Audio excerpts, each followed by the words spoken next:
start this video with an example of this change of basis that we've been discussing. So we're going to use the same example that they use in dominant foot. This is one that we used earlier when talking about the matrix of a linear transformation.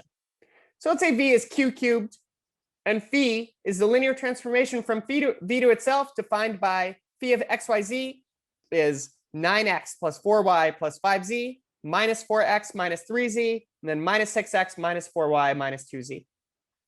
We're going to first choose the standard basis for V. So the three basis vectors, 1, 0, 0, 0, 1, 0, 0, 0, 1. This is our basis B. And to be consistent with dominant foot, I want to call these basis vectors B1, B2, B3. So I know the standard thing is to call the standard basis vectors E1, E2, and E3. But there is this feeling that our first basis should be called B and our second basis should be called E. And it would be very confusing to call the elements of the basis B, E1, E2, E3, and call the elements of the basis E something else. OK, so you can see where this linear transformation sends each of our three standard basis vectors. That gives the columns of the matrix MBB phi.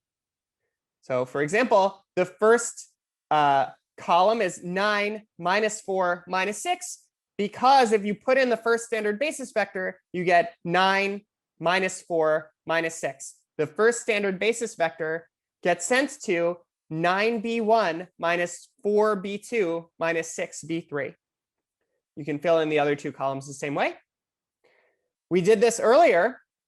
Now comes the interesting part, where we choose a different basis for the same V, and we compute the corresponding matrix of phi with respect to this new basis.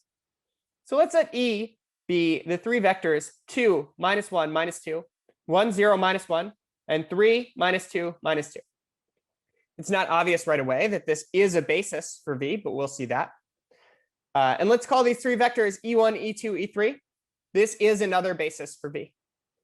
So how do we write down the matrix of this linear transformation with respect to this new basis? We plug in each of these basis vectors, see where phi sends them as a linear combination of these three basis vectors.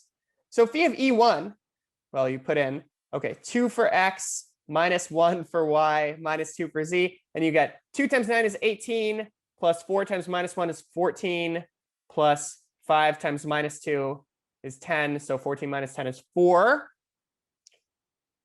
2 times negative 4 is negative 8, minus 3 times minus 2 is plus 6. So we get minus 2. And then minus 6 times 2 is minus 12. Minus 4 times minus 1 is plus 4. So we're at minus 8.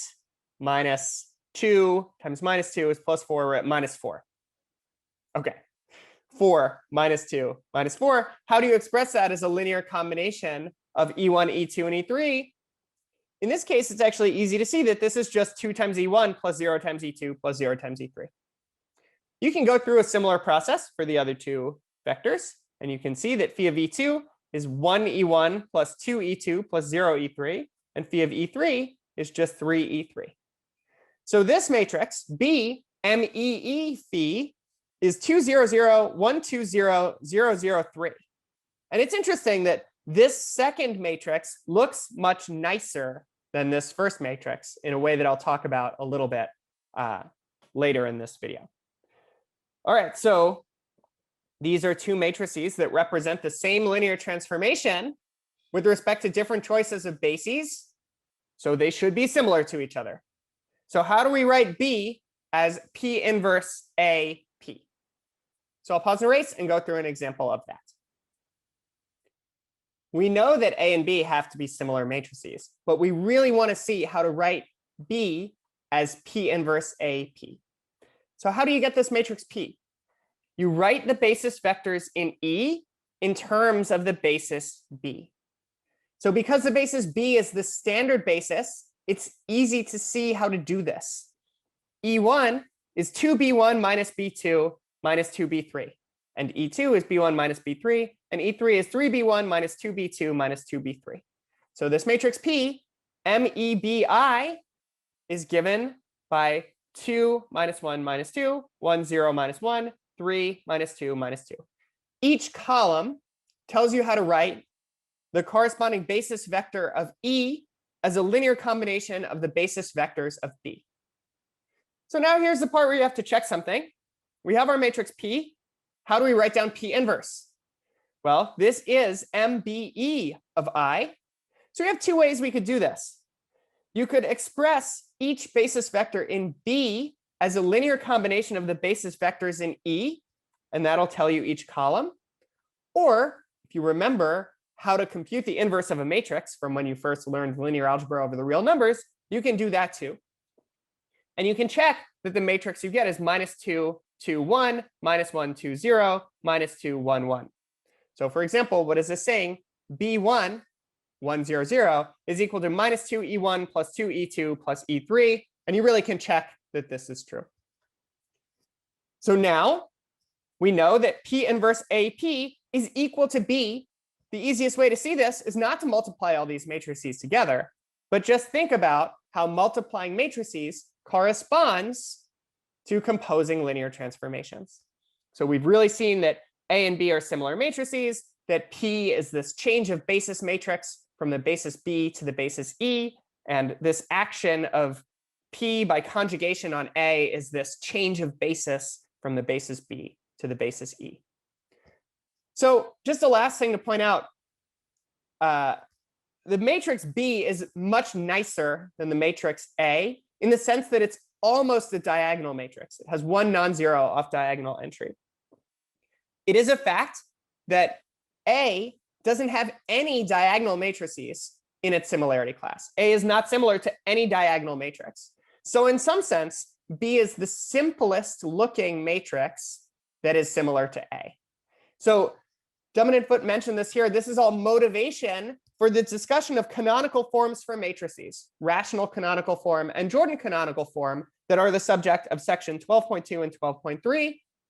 They're the main application of the classification of modules over a PID that we'll talk about in the last few lectures of this course, section 12.1. And we'll start with these applications to canonical forms in Math 206C. I want to end this video by talking about some additional material from section 11.2 and its exercises that would be good for you to be aware of. So these are good things to know. You won't be asked about any of these things on the exam, but they come up. So it would be useful to see these for your later algebraic life. So the last thing in section 11.2 that we didn't talk about addresses tensor products of vector spaces. So we know that if V and W are vector spaces over F, and if we have a basis for V and a basis for W, then we get a basis for V tensor W. Let's say that they're finite dimensional vector spaces over F. If you have matrices representing linear transformations involving V and W, so I want to be a little vague because I don't want to say exactly which linear transformation goes from where to where, but linear transformations involving V and W, then you can get linear transformations representing, you can get matrices representing linear transformations involving the tensor product. Why does this make sense? Because where do these matrices representing linear transformations come from? The columns of such a matrix come from saying, where does your linear transformation send an element of your basis? So if we know bases for V and bases for W, and where a linear transformation is sending them, then the basis that we know we have for V tensor W is closely related to V and W. So if we know where our linear transformation sends the basis elements of V and W, then it's not so surprising that we would be able to write down where our linear transformation sends the basis elements of this tensor product. So this leads to the discussion of the Kronecker product of matrices. And in particular, you can see proposition 17 in section 11.2. So you don't need to know this for the rest of this course, but at some point you may encounter some linear algebra involving tensor products of vector spaces, and this would be a good thing to know and to think about. Okay, there are a lot of great exercises in section 11.2, and my very quick summary of them is that many things that you learned in a first linear algebra course that just deals with matrices with entries in the real numbers, many of those things are true in a more general setting. So things that you learned, like row reduction and the reduced row echelon form of a matrix, there are some nice exercises in section 11.2 about this.